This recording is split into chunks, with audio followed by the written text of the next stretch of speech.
L'équipée sauvage. Mathieu Noël.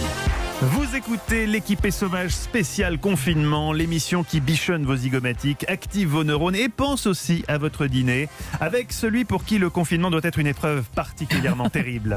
Il faut l'imaginer reclus dans sa gentilhommière bourguignonne, avec dans son frigo 14 côtes de bœuf, 28 truffes du Périgord, 60 chapons, 80 confits de canard, 72 foie gras et dans sa cave près de 10 000 bouteilles de vin, dont pas une à moins de 30 €. Ah oui, vraiment, j'entends d'ici sa tristesse. Bonjour Olivier Pouls, on est tout cœur avec vous vieux.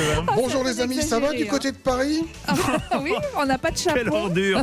Alors Olivier, cette semaine on passe en configuration commando. Chaque soir une recette hyper facile pour faire rimer confinement et succulent. Ça tombe bien, ça rime déjà.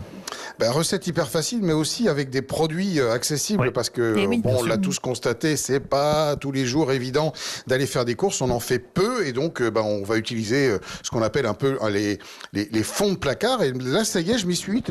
Écoutez là, ça c'est le bruit du fouet qui a commencé à travailler, puisque là depuis 14-15 heures je suis dans la cuisine. Et alors j'ai décidé ce soir de faire des petits pancakes. Alors en famille c'est sympa. Ah oui, ça plaît en plus aux petits. Ah bah oui, on va pouvoir les agrémenter de plein de choses. Donc la base de mes pancakes, figurez-vous que c'est pas grand-chose. Il vous faut un pot de yaourt. Alors ça, c'est pas très difficile à trouver, même en ces temps de confinement. Il vous faut un œuf. Il vous faut de la farine. Et alors, pour mesurer la dose de farine, c'est très simple, c'est le pot de yaourt. Donc il va aussi vous servir de verre doseur. Et il vous faut un demi-sachet de levure. Ça, c'est pour la base du pancake classique. Si vous voulez en faire une version sucrée, vous rajouterez une belle cuillère à soupe de sucre dans cet appareil. Donc, vous allez tout mélanger, votre œuf, le yaourt, la farine, la levure, une toute petite légère pincée de sel. Et vous allez laisser reposer cet appareil pendant environ une demi-heure au frais, de manière à ce que la levure commence à s'activer légèrement et que, au moment où vous allez cuire vos pancakes, vous ayez un joli volume qui se développe. Et puis, une poêle bien chaude, un petit peu de matière grasse et petit à petit, vous allez faire vos pancakes un par un avec une petite louche. Alors là, les proportions que je vous ai données, c'est pour 2 personnes. Donc, évidemment, vous adaptez en fonction du nombre de membres de votre famille, puisque vous n'avez évidemment pas invité vos voisins. Vous êtes, je vous le rappelle, tout seul reclus chez vous.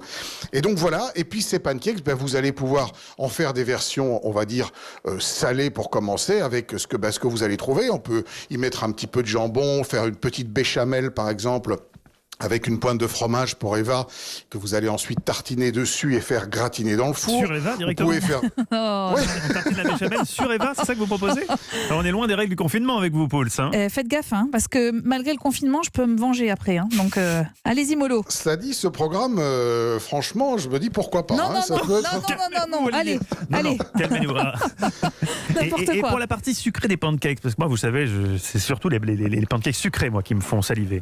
Partie sucrée, vous allez utiliser, si vous avez de la confiture bien sûr, mais si vous avez quelques petits morceaux de chocolat par exemple, pourquoi est-ce que vous ne feriez pas fondre ça avec une petite pointe de crème, concasser quelques noisettes dedans pour donner davantage de goût encore, là aussi en fonction de ce que vous avez. Vous pouvez aussi tartiner ça de miel, c'est délicieux.